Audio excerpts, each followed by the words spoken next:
What's the most instant regret you've ever seen? In middle school, I had this awful gym teacher, Mr. Reynolds, who got off on humiliating students by making them run until they puked. If he caught you slacking during warm-ups, he'd make you sprint laps until you either threw up or collapsed, all while screaming insults like some failed military drill sergeant. I had mild asthma that made running absolute hell. Didn't matter to Mr. Reynolds, though.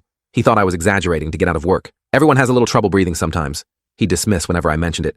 Every single day. The second I slowed down even to catch my breath, he'd target me. "Look at this pathetic display," he'd shout.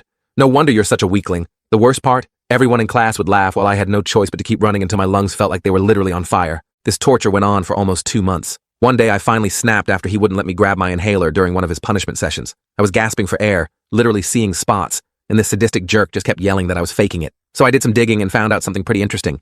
Mr. Reynolds wasn't actually certified to teach PE at all.